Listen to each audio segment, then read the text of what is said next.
Hello guys, welcome back to my channel Mehrin Siju craft. അപ്പോൾ നമ്മൾ ഇന്ന് നോക്കാൻ പോകുന്നത് ഇങ്ക് എങ്ങനെയാണ് കാലിഗ്രാഫിയിൽ ഇങ്ക് എങ്ങനെയാണ് പ്രിപ്പയർ ചെയ്യാൻ പോകുന്നതെന്നാണ്.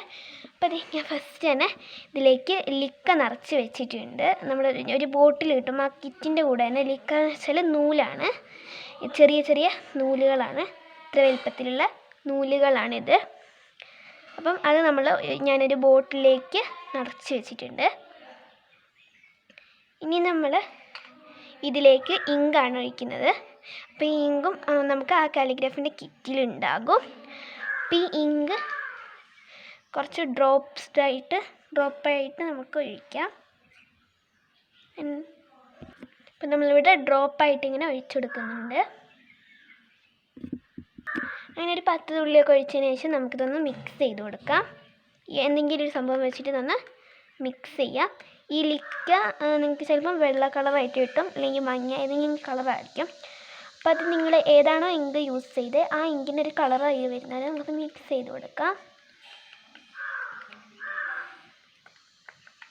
പിന്നെ നമുക്ക് കുറച്ചുകൂടി ഒന്ന് ഇങ്ക് ഒഴിച്ചു കൊടുക്കാം.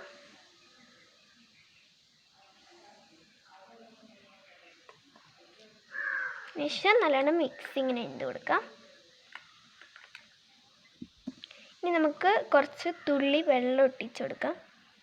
വെള്ളമാണ് നമ്മൾ ഒരു 2-3 തുള്ളി വെള്ളമാണ് ഒട്ടിച്ചു കൊടുക്കുന്നത്. അധികം വേണ്ട, 2-3 തുള്ളി മതി കേട്ടോ. ഇനി നമുക്ക് കുറച്ചുകൂടി ഇങ്ക് ഒഴിച്ചു കൊടുക്കാം കേട്ടോ. അപ്പം നമ്മുടെ ഇങ്ക് ഈ ഒരു പരുവത്തിലാണ് ആവേണ്ടത്. അപ്പം ഇങ്ങനെ കിട്ടിക്കഴിഞ്ഞാൽ നമുക്ക് കാലിഗ്രാഫി കലം മുക്കിയിട്ട് നല്ല അടിപൊളിയായിട്ട് എഴുതാൻ സാധിക്കും കേട്ടോ. പിന്നെ നമ്മളിത് ചെയ്ത് കഴിഞ്ഞതിന് ശേഷം ഇതൊന്ന് മൂടി വെക്കുക കേട്ടോ. മൂടി വെച്ചില്ലെങ്കിൽ ചിലപ്പോൾ ഇങ്ങ് കട്ടായി പോകും. ഇത് മൂടി വെക്കുക കേട്ടോ.